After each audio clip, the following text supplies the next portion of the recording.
ഇന്ന് തന്നെ ഡൗൺലോഡ് ചെയ്യൂ. കാണൂ നിങ്ങളുടെ ഫേവറേറ്റ് ഷോസ്. ആ കുടുംബത്തിലെ ആൺകുട്ടികൾ താലി കെട്ടുന്ന പെൺകുട്ടികള് പാമ്പടിയായിട്ട് മരിക്കും.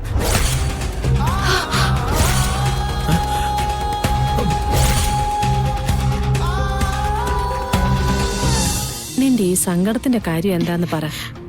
ഒന്നുമില്ല അമ്മേ. അമ്മയ്ക്ക് വേദനിക്കല്ലോ എന്നൊക്കെ ആലോചിച്ചപ്പോ പിന്നെ ശരീരം കീറി മുറിക്കുമ്പോ വേദനിക്കാണ്ടിരിക്കോ? എല്ലാവർക്കും വേദനിക്കും. അതൊക്കെ അമ്മ സഹിച്ചോളാം കേട്ടോ. ഇത്രയൊക്കെ എന്റെ കുട്ടി ചിന്തിച്ചല്ലോ. ഇനി അമ്മ കരഞ്ഞും ബഹളം വെച്ചുമൊക്കെ നിന്നെ തോൽപ്പിക്കാൻ പാടുണ്ടോ?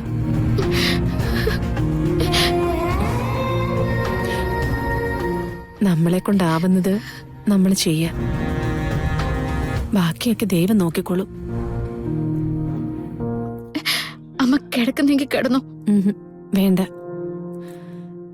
നിന്റെ മുഖത്ത് നോക്കിയിരുന്നാലേ എന്റെ വേദനയ്ക്കൊരാശ്വാസം കിട്ടൂ.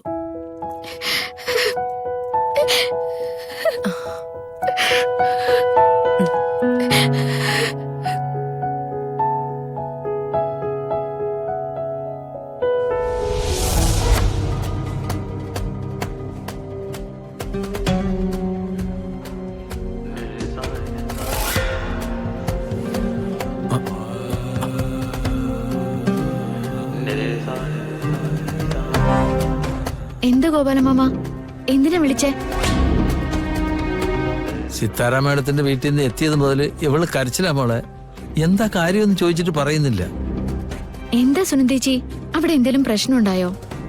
ദുഷ്ടന്മാരാ മോളെ അവര്. നിന്നെ ചതിക്കുവാ. ഗോപാലേട്ടാ, ഗാഥയ്ക്ക് പകരം കൃഷ്ണയുടെ കഴുത്തിൽ നവീനെ കൊണ്ട് താലി കെട്ടിക്കുന്നത് എന്തിനാന്ന് നമ്മൾ ആലോചിച്ചില്ലേ? ഇന്ന് എനിക്ക് അതിനുള്ള ഉത്തരം കിട്ടി. സിത്താര മേഡത്തിന്റെ നാവിൽ തന്നെ കിട്ടി. നീ കാര്യം എന്താന്ന് വെച്ചാ പറ. കളരിക്കൽ കുടുംബത്തിനെ ഒരു സർപ്പശാപമുണ്ട്. ആ കുടുംബത്തിലെ ആൺകുട്ടികൾ താലി കെട്ടുന്ന പെൺകുട്ടികള് പാമ്പടിയായിട്ട് മരിക്കും.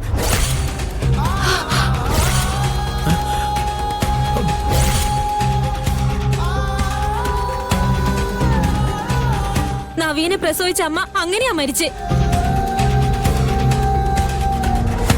ആ കുടുംബത്തിലെ മുത്തശ്ശന്റെ ഭാര്യയും അങ്ങനെയാ മരിച്ചേ. ആദ്യ ഭാര്യ മരിക്കും, രണ്ടാം ഭാര്യ ജീവനോടെ ഉണ്ടാവും.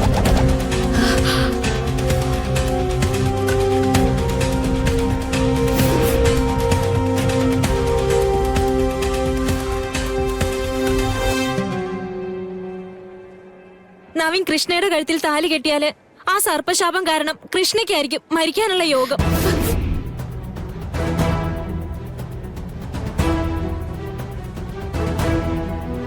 സുനന്ദേച്ചി ശരിക്കും കേട്ടായിരുന്നോ? കേട്ടു മോളെ. അവര് നിന്നെ ബലി കൊടുക്കാനാ നോക്കുന്നേ. ഗോപാലേട്ടാ, നമുക്ക് ചതി പറ്റിയല്ലോ.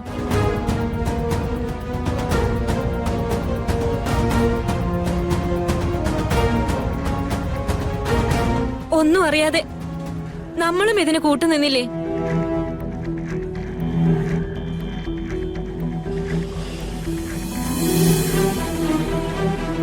മോളെ കൃഷ്ണ, ദൈവം നിന്റെ കൂടെയാ. അല്ലായിരുന്നെങ്കിൽ ഈ സത്യം ഈ സമയത്ത് വെളിച്ചത്ത് വരില്ലായിരുന്നു. സിത്താര മേഡത്തിന്റെ ഒരു നാടകത്തിനും നമ്മൾ നിന്നു കൊടുക്കേണ്ട കാര്യമില്ല. എല്ലാം അവസാനിച്ചു.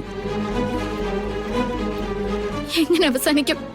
അവർക്ക് കാശ് കൊടുക്കണ്ടേ?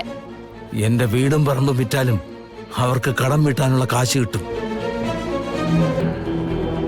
വിൽക്കണം മോളെ. എന്നിട്ട് മുഖത്തേക്ക് വലിച്ചെറിഞ്ഞു കൊടുക്കണം. നിന്റെ ജീവന് വിലവേശാൻ അവരായിട്ടില്ലെന്ന് അവരോട് പറയണം. നീ ഇനി അങ്ങോട്ട് പോണ്ട മോളെ. വിളിച്ചാലും എടുക്കണ്ട. അങ്ങനെ വിട്ടാ പറ്റില്ലല്ലോ. സത്യത്തിലേ ഈ കാര്യവും പറഞ്ഞ് പോലീസ് സ്റ്റേഷനിൽ ഒരു പെറ്റീഷനാ കൊടുക്കേണ്ടത്. അതൊന്നും വേണ്ട മോളെ. അവർ വരും, കരഞ്ഞ് കാല് പിടിക്കും, ചിലപ്പോ ഭീഷണിപ്പെടുത്തും. പക്ഷേ തന്റെ ഇടത്തോടെ നീ സംസാരിക്കണം. ആഹാ, കൊല്ലാൻ ഇറങ്ങിയിരിക്കുക അമ്മയും മോളും കൂടി. ആദ്യം കൊല്ല, പിന്നെ ശരിക്കുള്ള കൊല. എങ്ങനെയാ അവർക്ക് ഇത്ര ദുഷ്ടന്മാരാവാൻ പറ്റുന്നേ?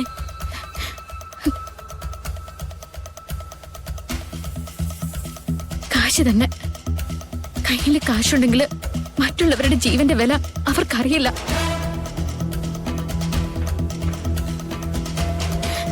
എന്റെ ജീവന്റെ വില എന്താണെന്ന് ഞാൻ അവർക്ക് പറഞ്ഞു കൊടുക്കാം.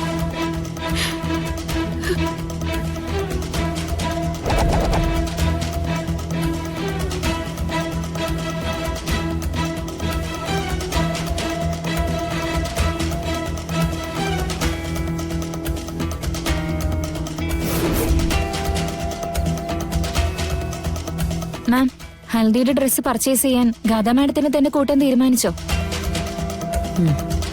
അവൾ എന്തായാലും ഒരുപാട് റിക്വസ്റ്റ് ചെയ്തതല്ലേ സ്നി. അവൾ പറയുന്ന കാര്യങ്ങൾ ഒരുപാട് തള്ളിക്കളയാൻ എനിക്ക് പറ്റില്ല. പക്ഷേ ഒരു പ്രോബ്ലം ഉണ്ടല്ലോ മാം.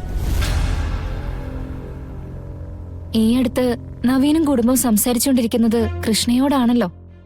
കൃഷ്ണയുടെ പെരുമാറ്റം അവർക്ക് വ്യക്തമായിട്ട് അറിയാം. അതേപോലെ പെരുമാറാൻ ഗാഥാ മാഡത്തെ കൊണ്ട് പറ്റൂ?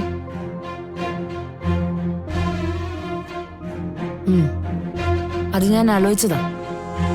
ഡ്രസ്സും ആഭരണങ്ങളൊക്കെ എടുക്കാനായിട്ട് കുറച്ചുകൂടെ സമയമുണ്ടല്ലോ. അഡ്ജസ്റ്റ് ചെയ്ത് പെരുമാറാനായിട്ട് ഞാൻ ഗാഥയോട് പറയാം. കൃഷ്ണയെ ഞാൻ രാവിലെ മുതൽ വിളിക്കുന്നതാ മാം. കൃഷ്ണയും സുനന്ദയും ഇതുവരെ ഫോണിൽ കിട്ടുന്നുമില്ല. അവരെ ഫോൺ വിളിച്ച് കിട്ടിയില്ലെങ്കിൽ എന്താ കുഴപ്പം? ഞാൻ പറഞ്ഞല്ലോ, ബാക്കി എല്ലാ ചടങ്ങുകളും ഇനി ഞാൻ ചെയ്തോളാന്ന്.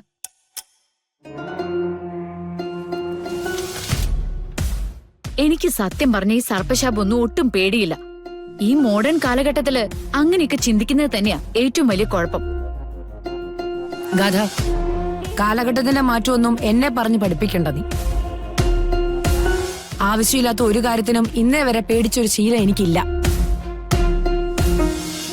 നിന്റെ അച്ഛൻ ശ്രീനിവാസനെ വെല്ലുവിളിച്ച് നിന്നെ വളർത്താൻ തുടങ്ങിയപ്പോഴേ നിന്നെ ജീവിതത്തിൽ ഏറ്റവും ഉയർച്ചയിൽ എത്തിക്കുന്നുള്ള തീരുമാനം എടുത്തവളാ ഞാൻ. അതിൽ നിന്ന് ഒരു വിട്ടുവീഴ്ചയും എനിക്ക് ചെയ്യാൻ പറ്റില്ല.